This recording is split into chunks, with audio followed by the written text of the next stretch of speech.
बिस्मिल्लाहिर्रहमानिर्रहीम। अस्सलाम वालेकुम। मैं हूं अंसर और आप देख रहे हैं मेरा यूट्यूब चैनल अरब जंबू न्यूज़। बैरून मुमलिकत इकामा और खरूज ओहदा में तोसीक का तरीक़ाकार क्या होगा?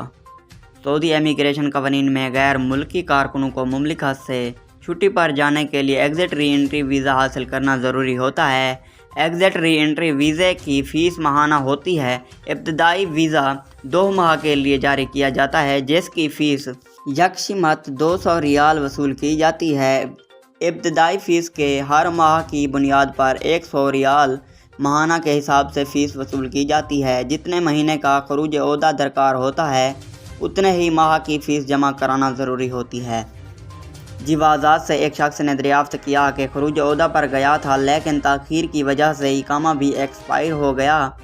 इकामा और खरूज ओहदा तजदीद कराने का तरीक़ाकार क्या होगा? मेरा इरादा इकामा तजदीद कराने के बाद फ़ाइनल एग्ज़िट पर जाने का है, ताकि खरूज ओहदा की खिलाफ वर्जी दर्ज न हो।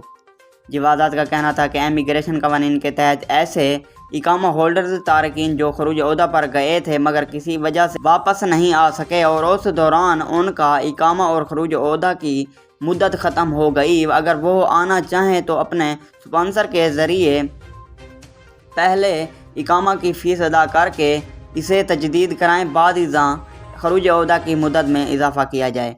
याद रहे कि जिवाज़ात की जानिब से गुज़श्ता बरस से मुमलिकत से बाहर गए हुए इकामा होल्डर्स के खरूज ओहदा और इकामों की बैरून मुमलिकत रहते हुए तजदीद की सहूलत फराहम की है। इस सहूलत कोरोना वायरस की वबा के हवाले से दी गई थी, जिसकी वजह से मुमलिकत में कर्फ्यू और लॉकडाउन नाफिज किया गया था। इकामा और खरूज ओहदा की मुद्दत में बैरून मुमलिकत रहते हुए तोसीक की सहूलत अब भी जारी है। ताहम इस हवाले से जिवाज़ात के कानून के तहत कारकुन के इकामा की मतलूबा फ़ीस अदा करना होती है। ऐसे अफराद जिनके इकामा और खरूज ओहदा एक्सपायर हो चुके हैं, उनके लिए लाजमी है कि पहले वो इकामे की तजदीद कराएँ, इसके बाद खरूज ओहदा की मुद्दत में तोसीक कराई जाए। खरूज ओहदा के कानून के हवाले से एक शख्स ने दरियाफ्त किया, सफरी पाबंदियों की वजह से इकामा और खरूज ओहदा एक्सपायर हो गया है, क्या मैं वालदा से मिलने के लिए विजिट वीज़े पर आ सकता हूँ? इस हवाले से जिवाज़ात का कहना था कि वो अफराद खरूज ओहदा पर मुमलिकत से जाते हैं, उनके लिए लाजमी है कि वो वक्त मुकर्ररा पर वापस लौटें। कानून के मुताबिक खरूज ओहदा की मुद्दत एक्सपायर होने की सूरत में इसमें बैरून मुमलिकत रहते हुए इजाफ़ा कराया जा सकता है।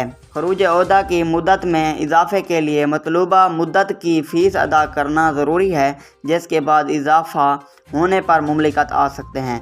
ऐसे अफराद जो खरूज ओहदा की मुद्दत में इजाफ़ा नहीं कराते और इन पर जिवाज़ात के मरकज़ी सिस्टम में खर्जो वलम याद की खिलाफ वर्जी दर्ज कर ली जाती है, इन्हें 3 बरस के लिए ब्लैक लिस्ट कर दिया जाता है। ऐसे अफराद जो खर्ज वलम याद की कैटेगरी में शामिल हो जाते हैं, वो मज़कूरा मुद्दत के दौरान सिर्फ अपने साबिक स्पॉन्सर के नए वीज़े पर ही मुमलिकत आ सकते हैं। बासूरत दीगर वो ममनुआ मुद्दत गुजरने के बाद नए वीज़े पर आ सकते हैं। ऐसे अफराद जिन पर पाबंदी ऐद की जाती है, वो ममनुआ मुद्दत के दौरान सिर्फ हज या उम्रा वीज़ा पर ही मुमलिकत आ सकते हैं, इसके अलावा किसी दूसरे वीज़े पर नहीं। अलबत्ता पाबंदी ख़त्म होने के बाद वो दूसरे वीज़े पर भी मुमलिकत आ सकते हैं।